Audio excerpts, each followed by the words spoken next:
Ayan, si ate. Diesel po. Lizelle. Siya yung nag-aalaga sa puntod ni Daddy. Dadalaw din kami kay Sir. Saan ba yung kay Sir Mike? Andun po nung.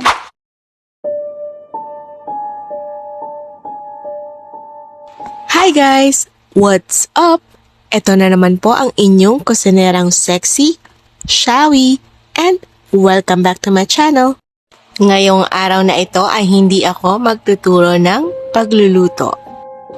Dahil ngayon ang araw ng pagpunta ko ng sementeryo para dalawin ang mga minamahal ko. Mahirap na. Baka sila pa ang dumalaw sa akin. Charot. Tara, samahan niyo ako. Pasok na tayo sa sementeryo. Wait lang. Saan na nga ba yung kay Daddy dito? Parang dire-diretso lang sa dulo, no, ma? Tama, sa dulo. Wait. Aray ko. Ang hams, ang taas. So, dito tayo magkakaliwa. Ay, kakanan pala. Ayan, malapit na sa chapel. So, park lang ako.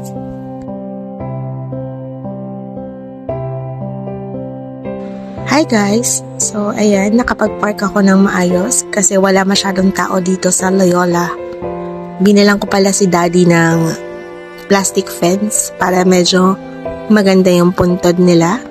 Tapos, dinalan ko rin ng tinanim na halaman ni Mommy. 3 ata dala ko. Para kay Lolo at Lola, Tito and Tita, at sa aking ama.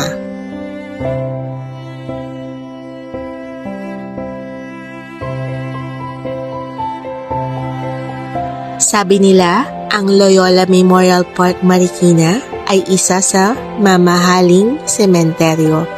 Or sabihin na natin sikat na sementeryo dahil maraming artista at sikat na personalidad ang nakalibing dito. Isa na dito ang tatay ko. Pero hindi po siya artista, siya lang po ang tagagawa ng payroll ng mga sikat na artista noon. Nag-work kasi si Daddy sa Radio Philippines Network, RPN 9 or Channel 9 for 20 years. So ngayon, si Daddy na ang gumagawa ng payroll ng mga artista sa langit. Charot. Ayan, si ate. Siya yung nag-aalaga. Anong pangalan mo tayo ulit? Diesel po. Lizelle. Siya yung nag-aalaga sa puntod ni Daddy. Hi, ate. Dalaw din kami kay Sir. Saan ba yung kay Sir Mike? Andun po nung. Nanay po siya ni ate Lizelle. Siya yung nag-aalaga kay Daddy. Teka lang, makikiraan po ako. Hindi lang. Makikiraan.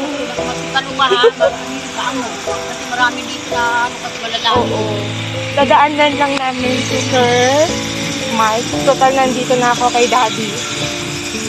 So, malapit lang sa area ni Daddy lang. Puntod ni Sir Mike and no. Disclaimer guys, patuloy pa rin po ako nakikiramay sa naiwang pamilya ng namayapang veteranong mamamahayag na si Mr. Mike Enriquez. Mga artista pala nandito ate. Nandito din si Neil, Mayo Dumawan. Mayo Dumawan. So, libing nga ng mga, joke lang. Mga artista. Andun si Francis M. doon. Malapit lang. Yan, sa Lasaper. Hindi ko lang alam kung saan banda dyan. Pero dyan Meron sa doon. Lasaper, paakyat lang.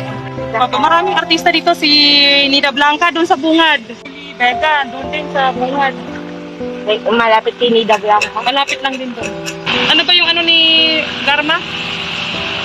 Miriam Defensor. Sa Tambunting tawag namin. Miriam Defensor na senator. Dito rin pala. Yan sila. Ibig sabihin na meet ni Daddy. Dito yan sila paggabi. Nag-uusap-usap sila. Nag-take hands sa mga artista si Daddy. Uy, parang uulan at iiyak ang kalangitan so kailangan ko nang magmadaling umuwi. Magdadasal lang ako saglit. Umiyak si Daddy. Umulan eh. Baka umiyak yun. Thanks for watching. See you on my next vlog. Bye!